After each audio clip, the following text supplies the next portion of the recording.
Okay, so Fortnite Season 10 is finally here, and I don't know how I feel about it personally. I stayed up all night, and I mean, I've been playing the season for quite a bit. I've been playing it since it came out, and I don't know, the season made the game feel a little bit different than it used to. I don't know if it's just me or I'm going crazy or what, but welcome back to another Mythbusters video. Just like always, if you do have a myth you would like me to test in the next or future episodes, make sure to go down into the comment section down below and drop a comment of that myth for a pretty good chance to be featured. Also guys, since Season 10 is finally here, let's see if we could smash an insane amount of 10,000 likes on today's episode. Also guys, we're already at 425,000 subscribers. At 500k, if you don't know already, I will be doing a face reveal because a lot of you weirdos want to see me do that. So if you do want to help me get closer to the goal, feel free to drop a subscribe, as well turn on post notifications to never miss another Mythbusters episode. Anyways guys, without further ado, let's hop right on in to today's video. Going straight into the first myth. The first myth is, since rockets bounce off Kevin the Cube, what happens when you rocket ride into the cube? So if you usually don't watch these Mythbuster videos, about 2 or 3 episodes ago we tested to see what happens when you shoot a rocket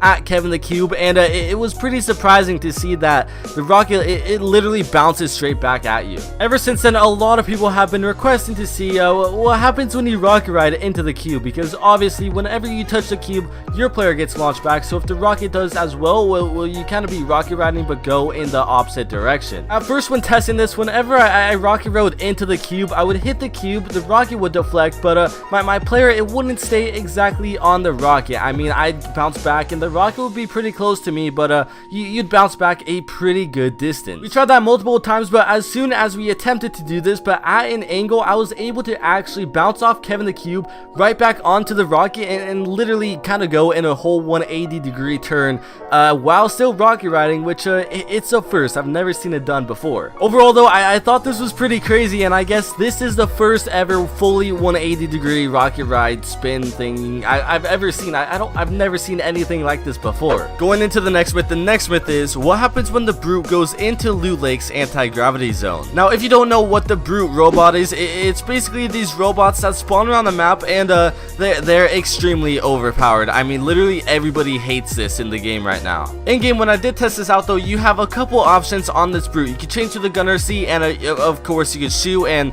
the robot kind of crouches down. You could also jump, and you can do this little boost forward. So when I went into the Antigravity Zone, literally everything was just, it was crazy. You could jump extra far, you could jump extra high. It's similar to like maybe if you took like a hop rock back in like Season 5 as a regular player.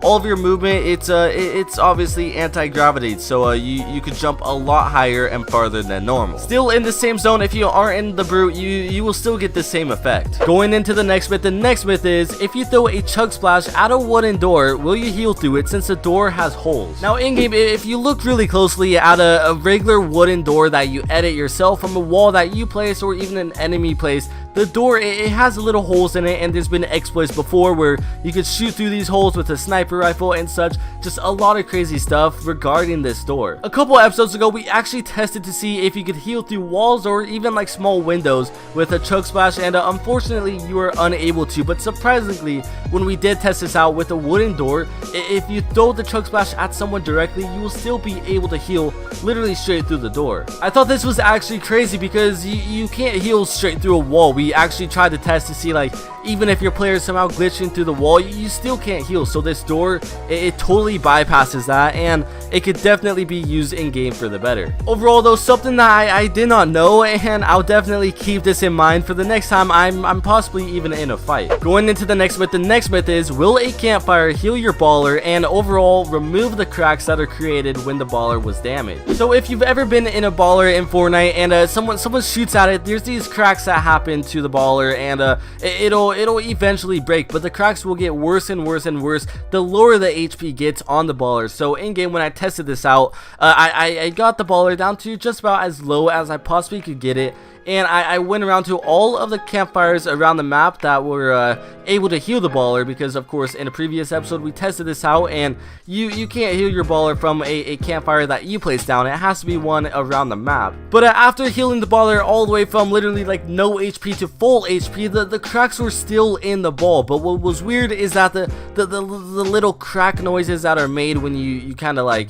drive the ball around while it still is extremely damaged, those are totally gone. It's just a visual effect on the ball that really kind of messes with you. So I guess though, overall, if you do go to multiple campfires, you can't get rid of the cracks on the baller, which is a bummer. But I don't know, I guess it kind of makes sense. It really doesn't. At Epic, you should maybe work on this one. Going into the next myth, is, can the B.R.U.T.E heal from campfires around the map similar to older vehicles? Now, towards the end of last season, they actually added a feature where if you are maybe in a baller or something, or even a quad crusher, and it's extremely damaged, you could go up to these campfires that are placed around the map. Sadly, not user placed campfires like the cozy campfire, but the actual campfires in the ground. You could light it up, and you could actually heal your baller or quad crusher and such, which it's honestly a pretty OP thing. Since the B.R.U.T.E has literally like 1000 HP, I don't know why you'll ever consider going to one of these campfires, since it only heals about 50 HP. But in game, when I did test this out, luckily you're actually able to heal the B.R.U.T E as well as your player inside of it at the same time. Honestly, I wasn't really expecting this. I didn't think Epic Games they thought this far ahead with these robots, but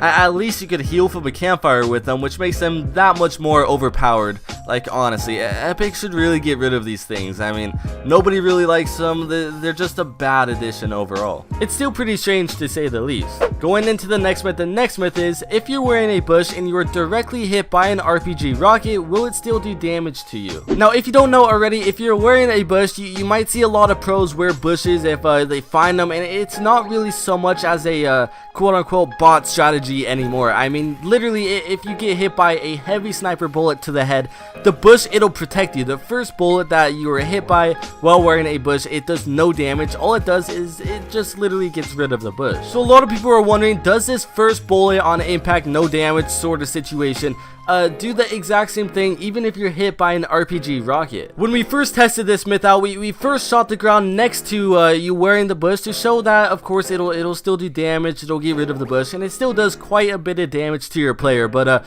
when we did test this out and shot the player directly while they were wearing the bush, sadly the bush, it doesn't protect you from any rockets. After testing this out, it's definitely a big bummer. I mean, when I was wearing a bush, I thought I was like fully protected from everything for just that split second more, but I guess that's really not the case, and now I'll have to definitely be looking out for people rocking the RPG loadout. Going into the next myth, is, since you can't edit a floor while a campfire is on it, what happens when you hold the edit on the floor and someone else places a campfire? Will you still be able to edit the floor afterwards? Now, I thought this was actually a pretty interesting myth, and surprisingly, it got like 800, 900 likes on the last Mythbusters episode, which I totally did not expect with a myth like this one. In game though, when I did test this out, I had my friend hold down the edit on the floor while I tried to place down the campfire, but whenever I tried to place down the campfire, it was red highlighted, and no matter what, I was unable to place it down until my friend let go of the edit, and after that,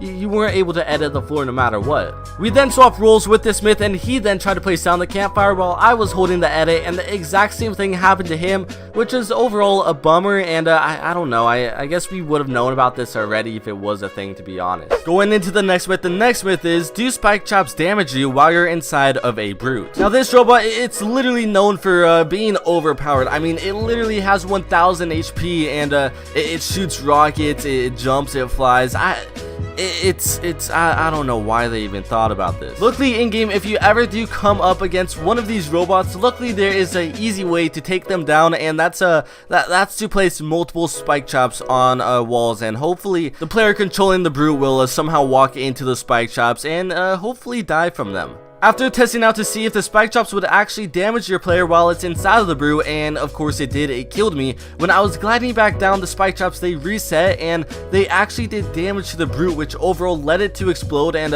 it destroyed it afterwards, which I thought was pretty weird because there was nobody in the vehicle at the time. Anyways guys, that's gonna wrap it up for today's episode. I hope you have enjoyed. If you have, make sure to leave a like, and also subscribe if you are new to the channel. Make sure to go down in the comment section down below and drop a comment of a unique myth for a pretty good chance to be featured. Try and make it season 10 related, because season 10 is now out and it's pretty sick. But anyways, I will see you guys next time.